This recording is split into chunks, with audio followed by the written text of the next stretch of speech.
probably this boy named Harry is following him around. And I looked around and did not see him, and I asked the teacher, I said, where is my son Keenan? She said, wherever Harry is, that's where Keenan is. I took my jacket off and said, it's going to be some problems in here today. She said, he probably sitting up there on the hill. And I looked up, and sure enough, there my son was sitting with this little classmate. But the more I walked towards him, I saw that the classmate had a blanket over his legs because he had braces on his legs because he could not walk on his own. And he asked me every day to give him a quarter for his fruit roll up. And then he said, give me one more for my friend Harry.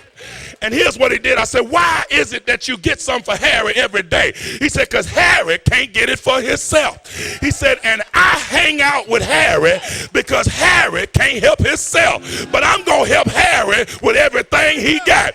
I said, ain't that just like the Lord? He saw an old wounded boy like me, looked at my broke leg situation, and decided to hang out with me and take me everywhere I could not go on my own.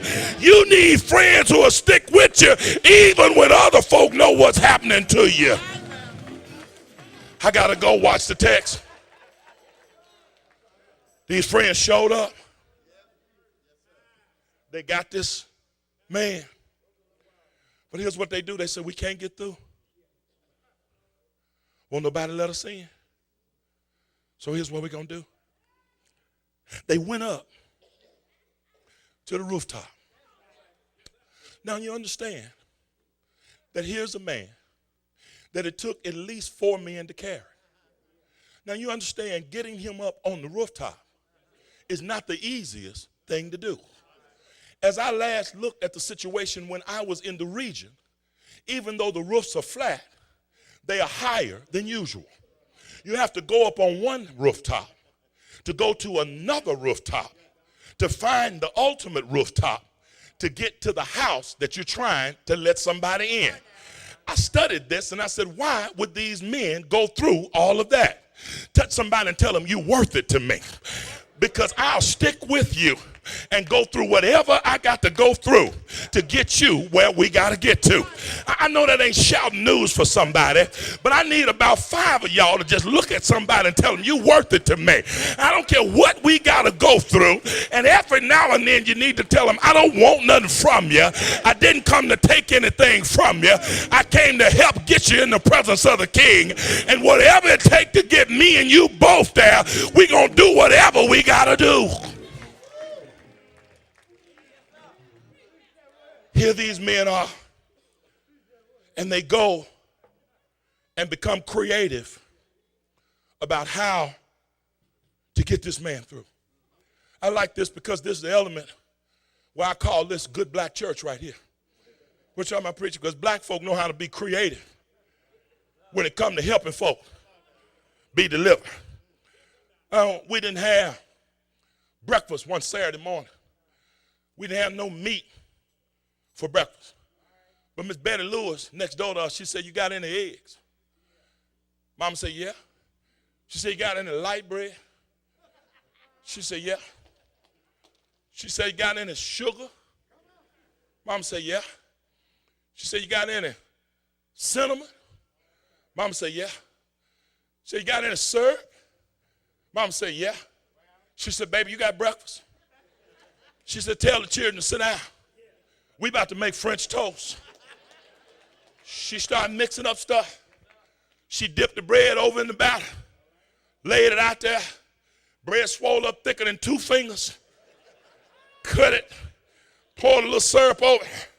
After we got through eating, I said, what meat do you need when you got breakfast like this? Come real close to me. Black folk know how to be creative when a problem show up. You didn't necessarily need no chicken in order to make chicken soup. You just needed a bouillon cube, a few carrots and an onion, a little celery, and a real good hot pot. And it tasted just like what you wanted to taste like. You didn't need steak if you had 2 slices of bologna. You browned it around the edge and let it burn a little bit. And you had the best meal you ever had. Who am I talking to up in here? You know how to be creative when God give you a bad situation. When the enemy give you bad, you know how to take it to God and make it good. It's what they do. They realize if we can just get in front of him, things will work out. Well, I need to ask you a question. If the door is shut, what you gonna do? I like this because the text says they got up on the roof. They couldn't find how they might bring him in. So creativity led them to think outside the box. When they let him outside the box, some things showed up, and I'm going to get out of your way. The first thing I saw is that they did not mind ripping up the roof in order to get their friend in front of Jesus. I'll tell somebody I'll pay the bill later. I just need to do what I got to do. In other words, rooftop peeling did not deplete their strength, and it did not drain or destroy them. How do you know? Because the text said that once they got up there and they opened the roof up, they let him down in front of Jesus. Now, please get this. If rooftop depletion, if rooftop ripping was going to deplete your strength, then you would not have had enough strength to get in front of the master.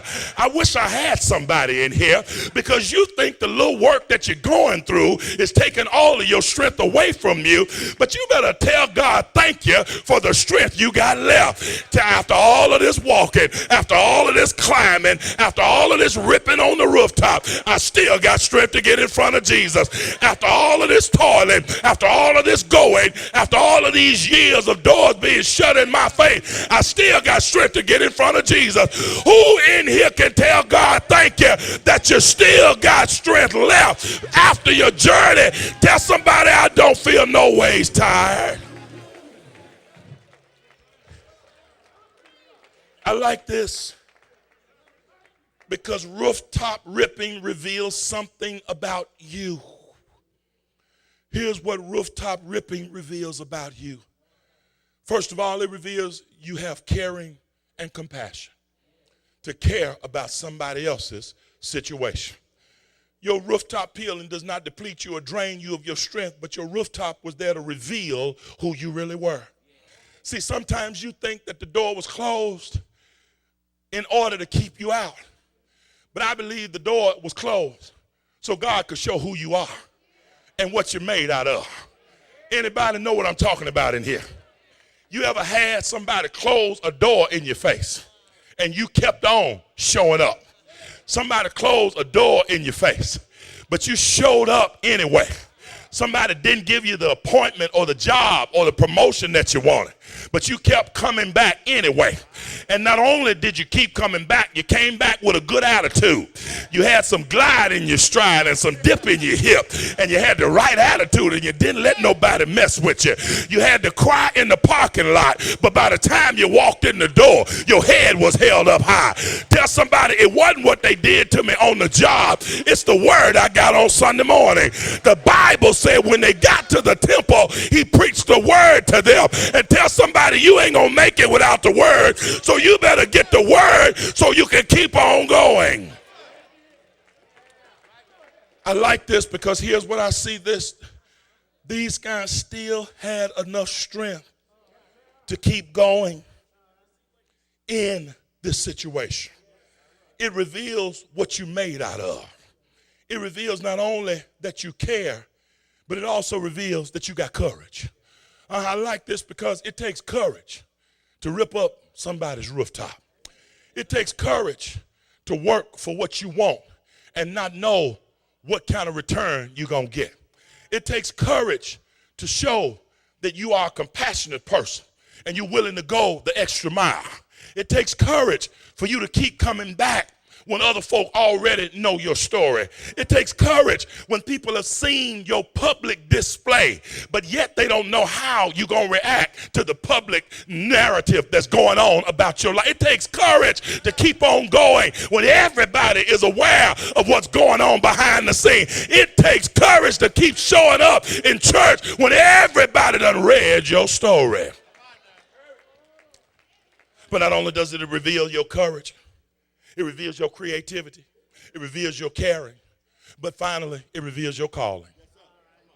You see, I believe that some of us are called to be backdoor busters, window crawlers, tunnel diggers, break out the window counter folk, unhinge the hinges, leave the latch open, not for ourselves, but for somebody else. See, you think everything in church is about you. Touch your neighbor, tell them it ain't about you. Sometimes you just need to be with some folk that don't mind making sure you get what you need. I wish I had about 10 witnesses in here. You stand on your feet right now and tell your neighbor, this ain't about me and this ain't about you either. This is about me helping you get where you gotta go and get you in the presence of the King. Do I have anybody in here? Find somebody in the room that did not mind staying with you through your trouble and sticking with you in your situation, and tell them, thank you for getting me in the presence of the King. I should have lost my mind. I would have lost my mind, but you stayed with me and helped me get in his presence. Here's the text. I'm moving out of your way. Here's what you got to do. Sometimes you got to tell God, thank you for the folk that just stayed with you, even when the door was shut in your face. Thank you for the folk that stuck with me, even when the door was shut in your face. I had a chance to go to Chattanooga before I got here. And when I was in Chattanooga a couple of days before I got here, I was up there and I kept wondering, Clarence, how I got there. I kept wondering, how did I get the invitation to come speak at this thing right here? These folk from Duke Divinity School was there, Yale, and Harvard, and me.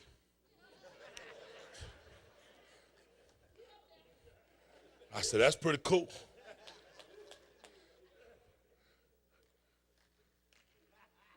And they were talking about palliative care, end of life ministry from the pastoral perspective.